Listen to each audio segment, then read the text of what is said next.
So in number 1, this is a degree 1 polynomial. What does it mean to be degree 1? It's linear, okay? It has a positive leading coefficient. What does that mean? So it's going to be in this direction, okay? All right, and we know that its roots are 3. So it's going to look like this. No, as long as the direction is correct and the root is correct, there are an infinite number of answers. Okay? So, number 2. Whoa. Yeah, my computer hiccuped. So, number 2 is degree 2. What does that mean? It's U-shaped. It's a quadratic shape. And it has a positive leading coefficient, which means, so we talk about good parabolas, bad parabolas, and then the uglies. The what? Okay, I don't see how that applies, but okay. So it's going to touch at -4 and 1. Let me see what's going on with my computer. Yeah. I don't know why it's doing that. I'll just close this. Okay, see if that works. All right, the next one. The next one is degree 2. It has a negative leading coefficient and it has roots at 2 and 2. It goes where? Like that. Okay?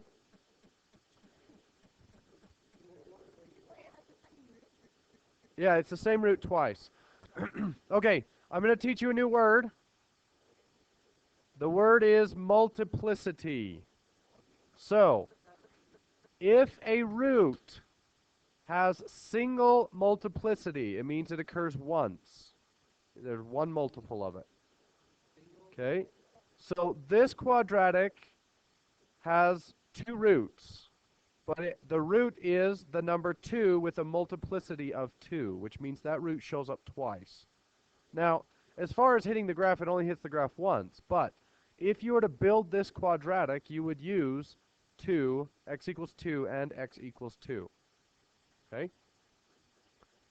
So now we're going to go through a whole bunch of different multiplicities and see what they look like. So for all of these graphs, the only root is 2. But in the first graph, it has a multiplicity of 1. So whenever you have multiplicity of 1, now, did it say it's linear? It didn't. But it's not necessarily a polynomial, right? So it could look something like this. Well, it could look like this. Right. Well, the only thing that's important is how a multiplicity of 1 affects where it touches the graph. So no matter what it looks like, the left side has to be down, and the right side has to be up, and it has to go through at 1. Okay? So, or 2, sorry, I missed it. So it could look like this, right? They all, on this part, it says the only root is 2. Yeah. Okay? So the important thing here is, if the root has a single multiplicity, then the graph just goes straight through that root. Yeah. Any graph, any polynomial graph that hits 2 and just goes straight through. And when we get to 2 and 3 and 4 and 5, you'll see the difference. Okay? So the only root is 2. The only real root, that is 2. It has a negative coefficient, leading coefficient, so it's going to be upside down. So it's going to go up and hit 2 and come down. Is that the only graph that fits that qualification? I could do this, right? Could I make one that has an ugly? No, why not? We would have to either go through 2 or go through somewhere else. Okay? Okay? 3 is a little different. Okay? Instead of going straight through, it's going to come up steeply and level off, and then pass through the root, and then it'll go steep again. So it's going to look like this. It's going to go up, level off, hit, and then go steep. Whereas a 1 just goes right through. So it's going to go up, level off, and then go steep again. Oh, that's a 3, not a 4. Sorry. Right. So 1s just go straight through. They don't slow down. But 3s slow down and then speed up again. Okay? What about a 4?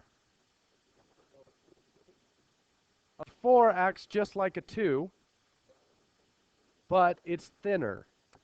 So if a 2 looked like this, then a 4 would look like that.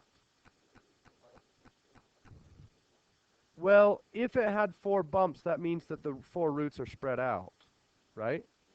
But if there is one root with a multiplicity of 4, it's going to act like a 2. It'll just be steeper. Now, having said that, could you make a 4 that looked like a 2? Well, kind of.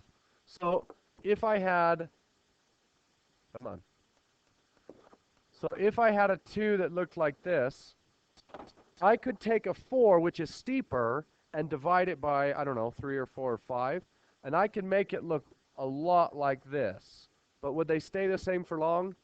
No. Eventually, that 4 is going to be steeper. So you can make any shape on a small interval look like any other shape for that short little period, right? You could, but eventually, the higher exponent is going to win out the lower exponent. Okay? So a 4, anytime you have a root with multiplicity of 4, it's going to act just like a 2 and bounce off. Now, it's very possible that over here some crazy things happen, and then it bounces off, and then some crazy things happen. We don't know. No, because if you spelled your name, it wouldn't be a function.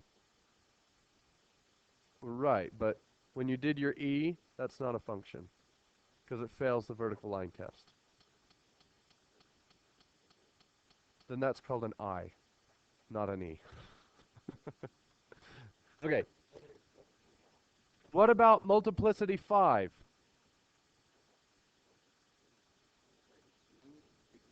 A 5 looks like a 3, only it's more flat near the answer. So, and this one has a negative coefficient, so do I start up or do I start down? Start up, and it's going to be really flat.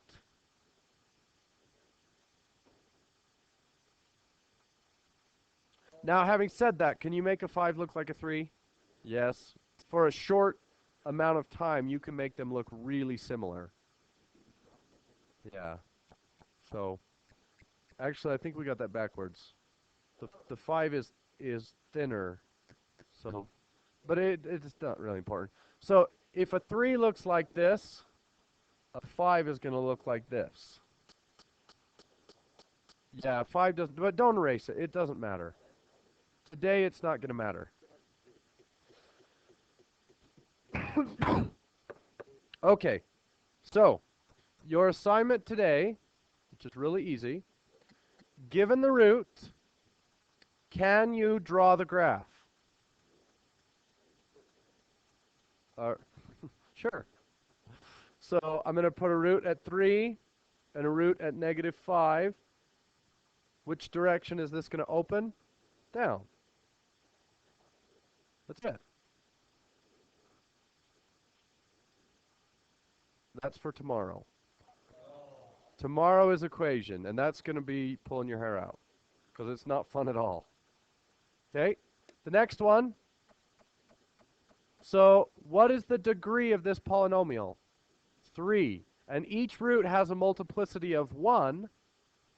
So I'm going to do negative 4, 0, and 1. And I've got to come up with an x to the third with a negative leading coefficient that hits those 3 points.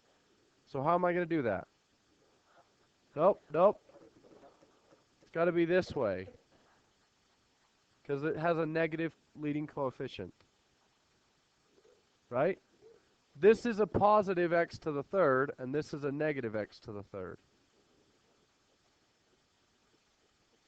Okay?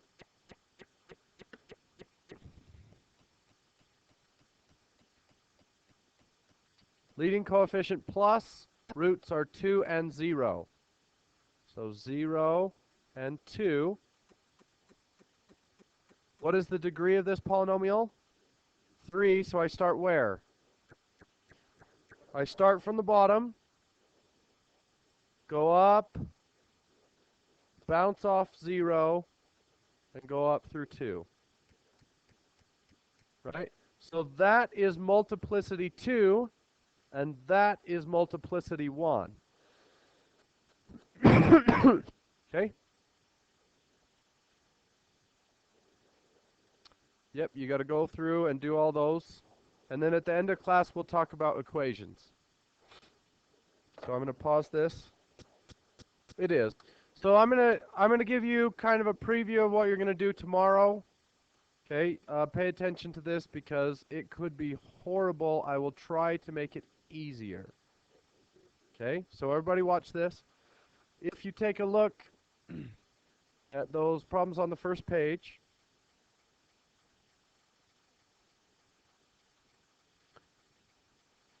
how would I make a quadratic with the roots 3 and negative 5?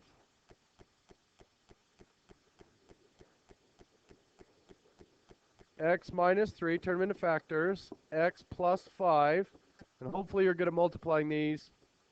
X squared, what's the difference between those two? 2x minus 15. Now, does that fit the graph you drew? No, why not? Well, where?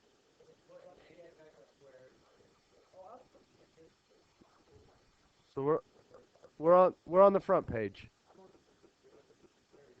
Oh, I see. Okay. So, how do you flip a graph upside down without changing the roots? Times it are divided by negative 1. So it's really going to be negative x squared minus 2x plus 15. Okay, that's easy. Okay. So, look at this one, and we're going to be smart.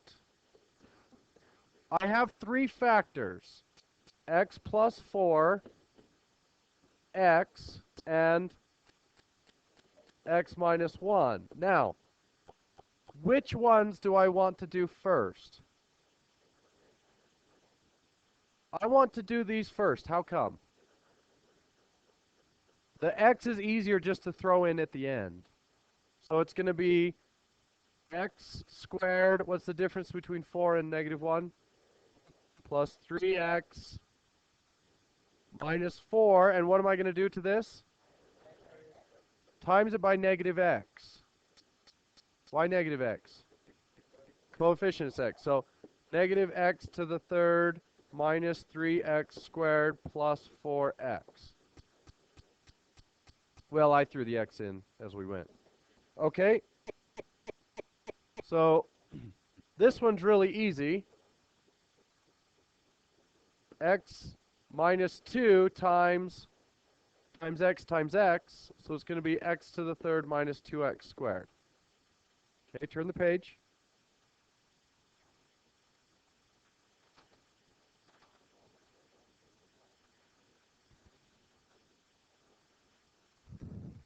Okay.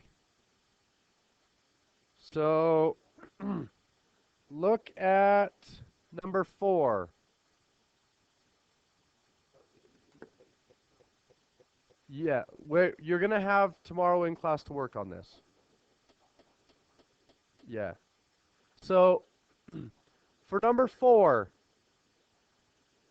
how would you multiply number 4? So I would get x minus 3 times x times x plus 1 times x plus 5. Now the easiest way to multiply four things is to do 2 and 2.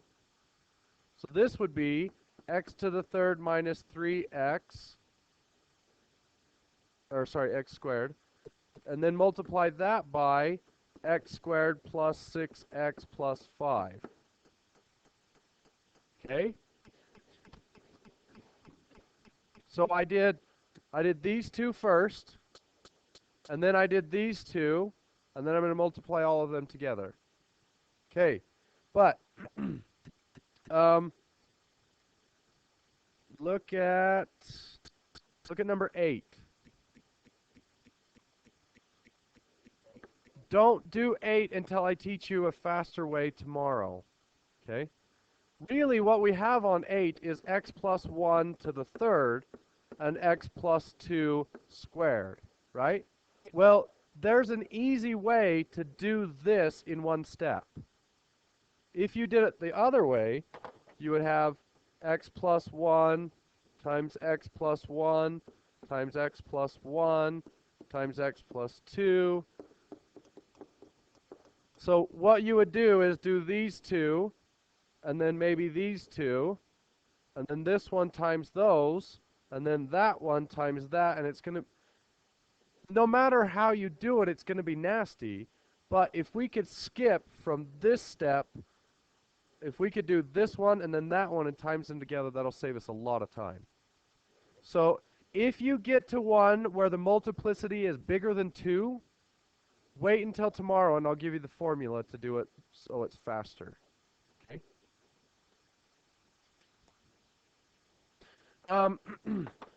Look at number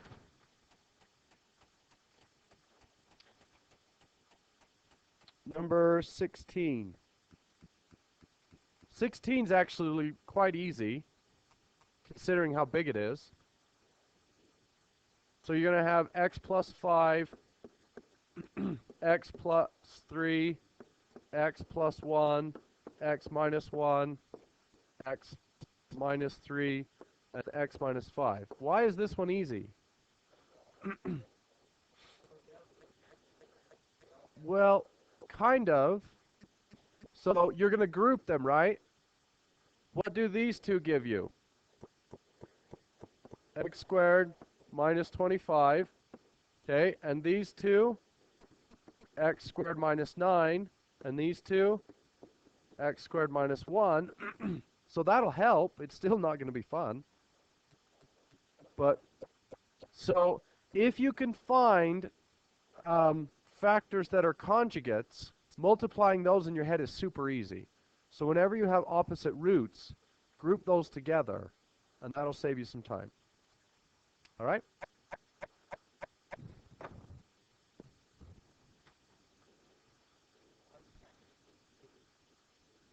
So your assignment today is finish the graphs and then start the equations, and then we'll finish equations tomorrow.